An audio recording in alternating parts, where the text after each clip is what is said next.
Homeopathic medicine है या आपकी आयुर्वेदिक मेडिसिन है, कुछ भी मुंह से अंदर जो जा रहा है ना, उसके साइड इफ़ेक्ट होंगे ही होंगे ही होंगे, चाहे वो कुछ भी है। लोग चाहे कितना भी कह ले कि इसका तो कोई साइड इफ़ेक्ट नहीं होता, इसका तो कोई, बट होता है, क्योंकि हमारी बॉडी को पता है कि उसको क्या चाहिए और वो खुद बनाती है। अब आपको ये चीज़ सूट कर रही है, ज़रूरी नहीं है कि वो मेरी बॉडी को सूट करेगी। आपकी बॉडी आपकी है, मेरी बॉडी मेरी है। तो इसलिए मुंह से जो भी चीज़ अंदर जा रही है उसके साइड इफ़ेक्ट जो दवाई के रूप में जा रही है होंगे ही होंगे। आप प्रॉपर, आपका डाइजेशन ठीक है, आपकी डाइट अच्छी है, तो आपकी बॉडी को वो हर चीज़ मिलेगी जो उसको चाहिए, और उतनी मिलेगी जितनी चाहिए, ओवर भी नहीं। अब यही है कि जैसे डाइजिन के लोग कहते हैं ना, डाइजेशन खराब रहता है, डाइजिन की गोली खा लो, या फिर जो बहुत ज़्यादा कैल्शियम की टैबलेट्स खाते हैं उनको स्टोन प्रॉब्लम या स्पर की प्रॉब्लम आती ही आती है, क्योंकि बॉडी में इस चीज़ की डेफिशिएंसी अगर हुई है तो कहीं ना कहीं डाइजेशन वीक है, हमारा किडनी प्रॉपर रोल नहीं कर रही, क्योंकि ये 3 चीज़ें मेन बताई ना अभी जो इससे पहले वाले पॉइंट में बताई, लंग्स, किडनी और डाइजेस्टिव सिस्टम। अगर किसी भी चीज़ की डेफिशिएंसी आई है तो इन तीनों, ये नहीं है कि एक में कमी है, एक में कमी आएगी, ये तीनों एक दूसरे से जुड़े हुए हैं, तो दूसरे में भी प्रॉब्लम आएगी, पहले में भी प्रॉब्लम आएगी।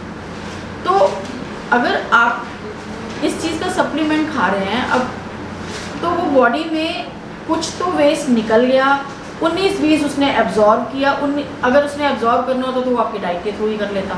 अब खाने वालों को तो, अब ये जो गांव के लोग हैं इतना खेतों में काम करते हैं, सिर्फ प्याज रोटी खाते हैं, फिर भी सब कुछ मिलता है, अब हम लोग क्या कैल्शियम की गोलियां भी खा रहे हैं, विटामिन डी के इंजेक्शन भी लगवा रहे हैं, सब कुछ कर रहे हैं, फिर भी हाई कर रहे हैं, क्योंकि कहीं ना कहीं हमारा लाइफस्टाइल। अब इसी से एक ये क्वेश्चन स्टार्ट होता है कि हम बीमार क्यों होते हैं, ये इसको नोट कर लो आप, स्टार्ट। हम बीमार क्यों होते हैं, आप बताओ, हम बीमार क्यों होते हैं? कोई भी वायरस या कुछ हमारे शरीर में घुस जाए। आप बताओ। लाइफस्टाइल की वजह से बीपी होती जाए। हाँ, आप बताओ।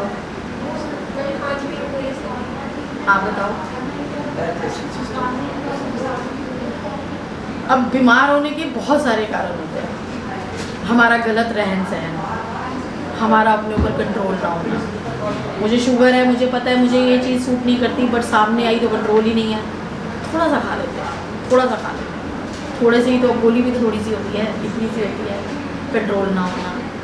गलत पोस्चर, हमारा उठने बैठने का गलत तरीका, जितनी भी सर्वाइकल की, आपको कमर दर्द की प्रॉब्लम्स आती हैं, उसमें से मैंने आपको बताया 10 में से 7 तो डाइजेस्टिव सिस्टम से रिलेटेड होती हैं, बाकी जो होती हैं हमारे गलत पोस्चर की वजह से होती हैं। जैसे आजकल का लाइफस्टाइल जो है मोबाइल का, बहुत देर तक कंप्यूटर पे बैठे रहना, लेट के मोबाइल चलाना, आड़े टेढ़े होकर बैठना, उससे क्या होता है कि बीमारी आती है। ये बीमारी आने का है, कुछ जेनेटिक डिजीज़ हो गई, जैसे मैंने अभी आपको बताया, क्योंकि वही पुराने हम ढर्रे पे चलते आ रहे हैं कि वो ये करते थे, हमारे दादाजी पिताजी यही सब खाते थे, हम भी खा रहे हैं, बट हमारा लाइफस्टाइल इतना चेंज है, हम वही खा रहे हैं, तो वो तो जेनेटिक डिजीज़ तो आएगी। जेनेटिक डिजीज़ होता है बीमार होने का। स्ट्रेस लेवल, बेमतलब की बात का स्ट्रेस हो जाना। जैसे कहते हैं ना कि अगर अब पुराने ज़माने में लोग क्या करते थे, फास्ट रखते थे, व्रत रखते थे। व्रत से क्या हुआ, एक दिन के लिए आपके, अब छुट्टी तो हर किसी को चाहिए ना, अब आप 30 दिन के 30 दिन रेगुलर काम कर रहे हो, 24 घंटे काम कर रहे हो, आप भी तो थकोगे। अब डाइजेस्टिव सिस्टम है हमारा, पहले क्या होता था कि व्रत रखते थे, अब कभी ना कभी तो उसको थोड़ा सा तो रिलैक्स दो ना। व्रत रखने का मतलब क्या होता था कि अंदर के सिस्टम को भी रिलैक्स मिला, बॉडी डिटॉक्सीफाई हो गई, गंदगी निकल गई, डिटॉक्सीफाई हो गई।